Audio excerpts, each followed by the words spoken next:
You ever get that feeling like you're chasing this idea of success, but it doesn't, actually lead to happiness? Well, today we're going to dig into a really provocative idea. What if our entire economic system is fundamentally at odds with our own well-being? Let's unpack that. So the core idea we're exploring today, it really starts with this pretty stark claim.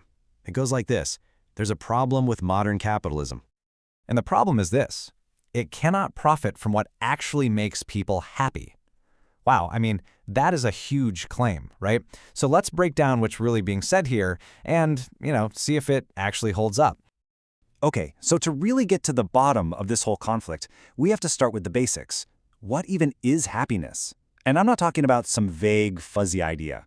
We're going to look at what decades of actual scientific research tells us about genuine human fulfillment. And look, the insights we're about to get into, they aren't just theories. This stuff is based on some of the most extensive research ever done. I'm talking about things like the Harvard study of adult development. They followed people for over 80 years. Plus, you've got massive meta-studies from the World Health Organization. The evidence here, it's just overwhelming. Okay, this is where it gets really interesting. On one side, you have what society tells us will make us happy, right? More money, a fancy job title, all the status symbols. But the science consistently and pretty much without exception tells a completely different story.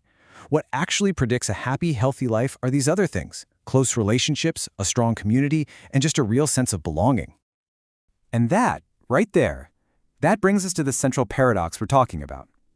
If we know that happiness comes from connection and community, well, how does our economic system fit into that picture? Turns out, that's where we find a really fundamental conflict. Just think about it for a second. When you're truly present with people you care about, you're having a deep conversation, or you're playing with your kids, maybe just sharing a laugh with a good friend. In that moment, there's no consumption happening, right? No product is being bought or sold. And in the same way, from a strictly economic standpoint, that time isn't productive. It's not generating data, it's not contributing to GDP, and you definitely can't measure it on a performance review. In the eyes of the market, it's basically idle time. And of course, in our modern digital economy, this is a huge point. When you are genuinely connected to another human being, face to face, you're not scrolling, you're not browsing, and you are for sure not clicking on ads. Your attention is on them, not on a screen. This really gets right to the heart of the whole issue. It's summed up perfectly in this quote. When you're deeply connected to people, you're not buying anything. See, from a purely economic perspective, that genuine human connection, it's almost impossible to monetize. But, and this is really important, we have to frame this correctly. This isn't about blaming some shadowy group of evil corporations or something. It's about a system.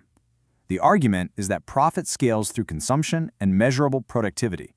That's just how it works. It's a feature of the system, not some kind of bug. So if genuine connection isn't profitable, what does the system encourage instead? Well, it promotes the things that are. It rewards longer and longer working hours. It glorifies hustle culture like it's a badge of honor.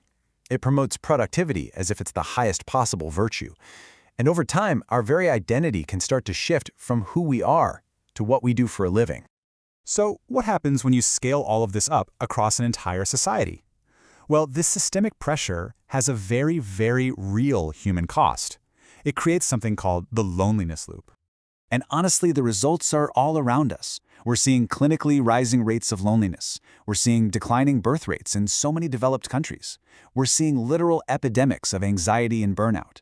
It's that deep, pervasive feeling of hollowness that so many people feel even when they've checked all the boxes of success. When you put all the pieces together, you arrive at this really unsettling conclusion.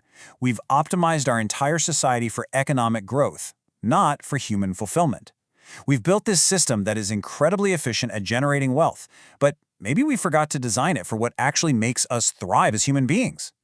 And what's really sneaky, what's really insidious, is how this becomes a trap that reinforces itself. Let's just walk through it. Step 1, the system demands more of our time and energy for work. Step 2, that naturally means less time for genuine connection. Step 3, because of that, feelings of loneliness and emptiness start to grow. Step 4, we try to fill that void. And how do we do it? Usually through consumption, buying things that promise us happiness or status. And then, the final step, that very act of consumption is what fuels and reinforces the whole system that started the cycle in the first place. This leads to a really profound way to reframe why we consume so much. Maybe it's not really about greed. Maybe, just maybe, it's a response to a deeper, unmet need for connection. The quote puts it so simply: "We don't buy because we're greedy. We buy because we're lonely." So where does this all leave us?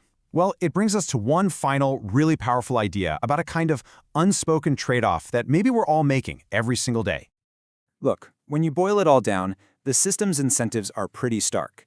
It doesn't actually need you to be fulfilled for it to work. It just needs you to be productive, and it needs you to consume. In that whole equation, your genuine happiness is at best a nice side effect. It's not the goal. And so, we're left not with an answer, but with a question. Think about it. We've traded our time for connection in exchange for more productivity.